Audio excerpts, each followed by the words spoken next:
Have you ever finished a tanda thinking, did I just fall in love? Come on, be honest. I know you did. I know you did. If you didn't, you will, definitely. Don't worry, because this happens to everybody and you didn't fall in love, your brain did. In this video, I'm going to explain to you why do we feel like this, where does this emotion come from, and how can we keep that sensuality and this emotion on the dance floor, enjoy it on the dance floor, and leave it there. Welcome to Goodnight Tango. I'm Christos. I'm dancing tango for 9 years now, and for the last 4 years, I'm also writing about that in my blog. Tango, yes, is a sensual dance. We all know it, and you are in very close proximity with your partner, you're breathing together, you're sensing each other, you're caressing each other, you're touching each other. So it's normal to feel this electricity, this warmth. It's normal to feel something. But that something doesn't mean that you want a relationship with the person that you dance with. It just means that you're a human being with a nervous system that works. So let's unpack what happens behind so emotional and sensual tandas. Because of the close proximity with each other, because of this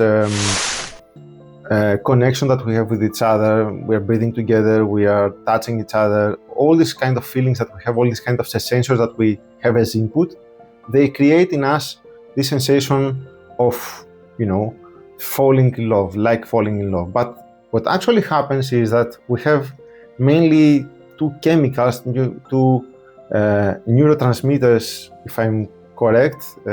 If there's any neuroscientist in the comments, let me know if I'm saying it correct.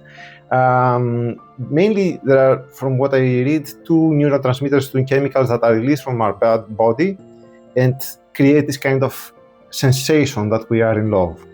The first one is dopamine. Dopamine is something that we release from our body when we do something and we like it.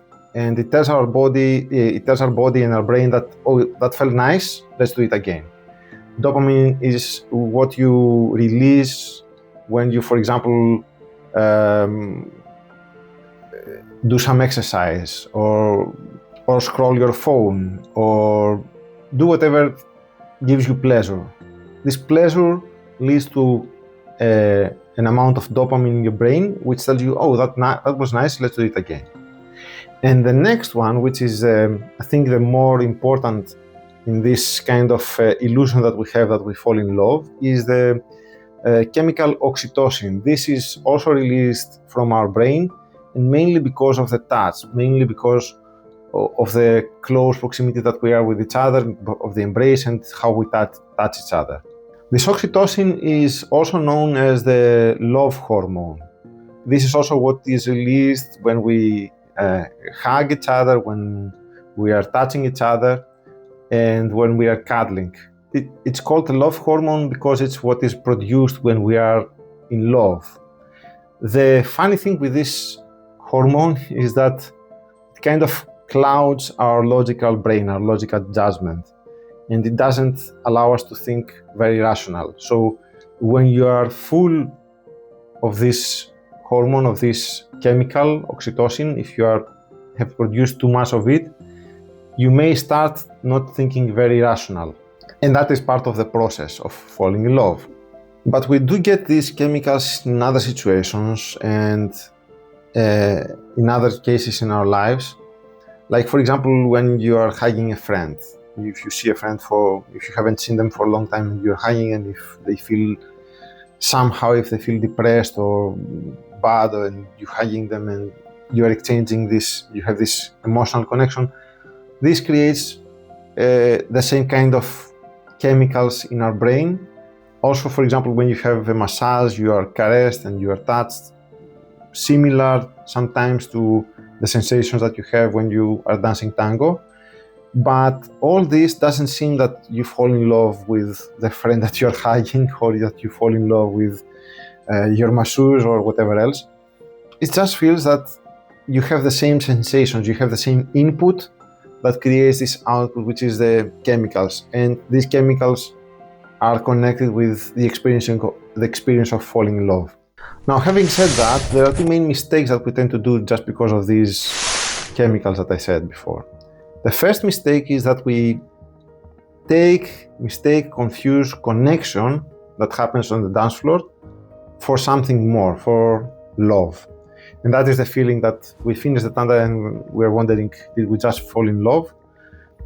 This is because we have these chemicals produced in our brains, and our minds automatically go into this direction of thinking, oh, we just fell in love. Everything was so magical, we were moving as one, we were synchronized so well.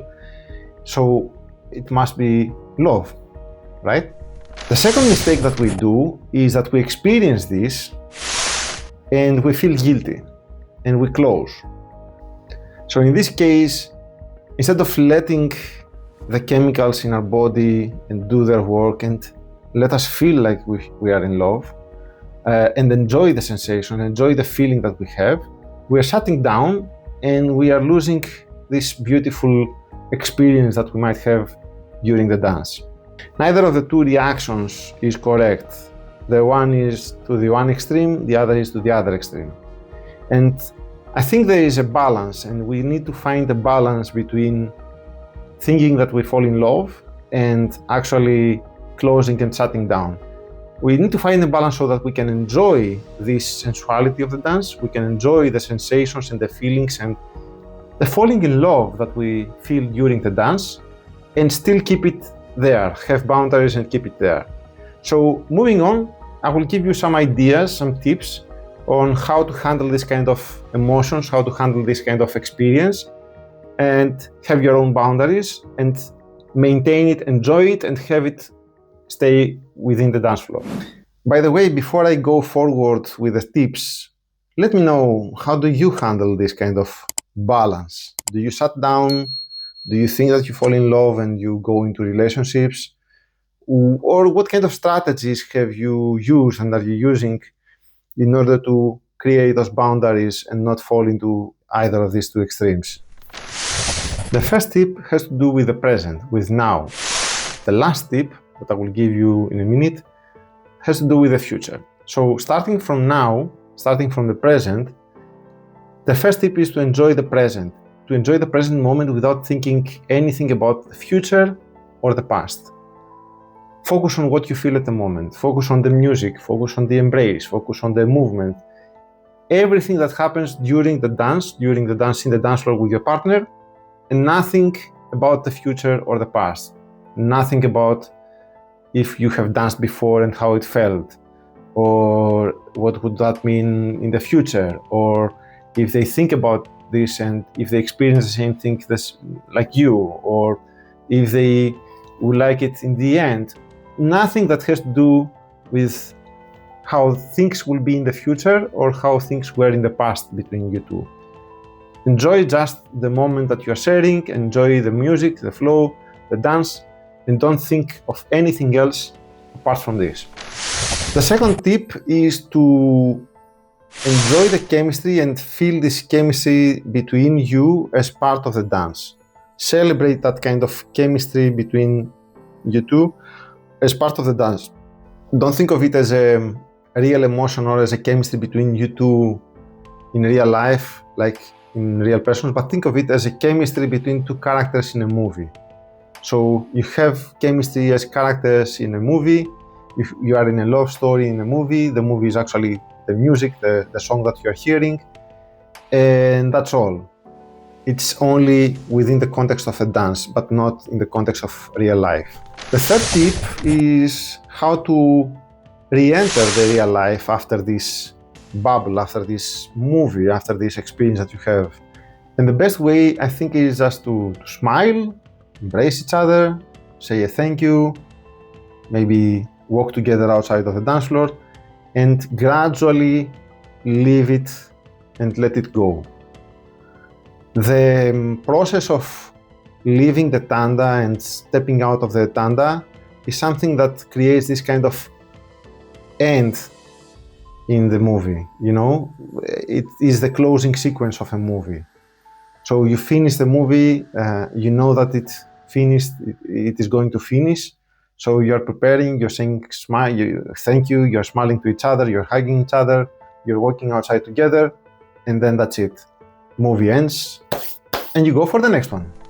The fourth tip is to respect your boundaries and keep your boundaries off the dance floor. If somebody tries to make a move outside of the dance floor and you don't feel like it, be clear that this was nice in the dance floor, on the dance floor, but I don't feel like doing something more off the dance floor.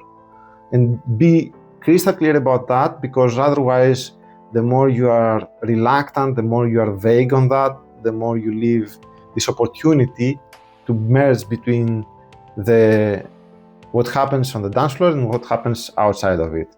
If you really feel something and if you really want to explore a connection and a relationship with somebody that you have just danced, feel free to do it. It's not something that is prohibited, there's no rule against it.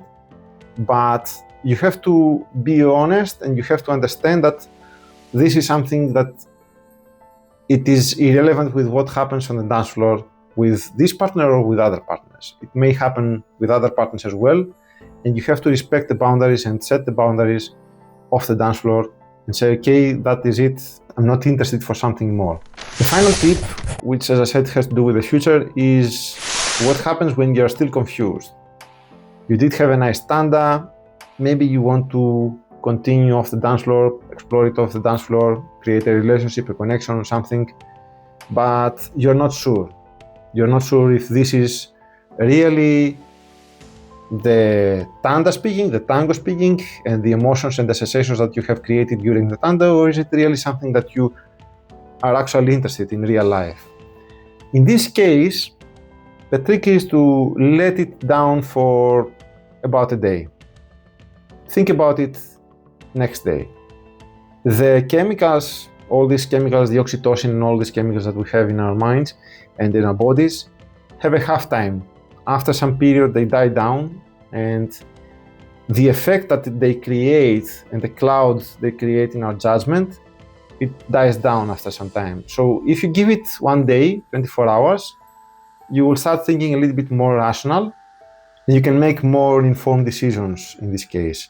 So don't rush into decisions right after the tanda when you are, if I could say so, under the effect of the chemicals of a tanda, of a nice tanda.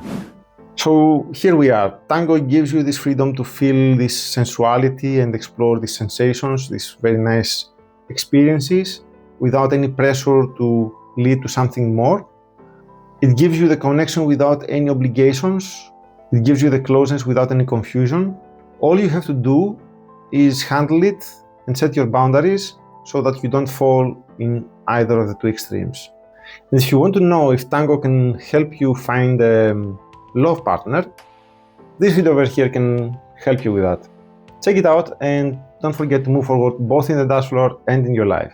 Bye!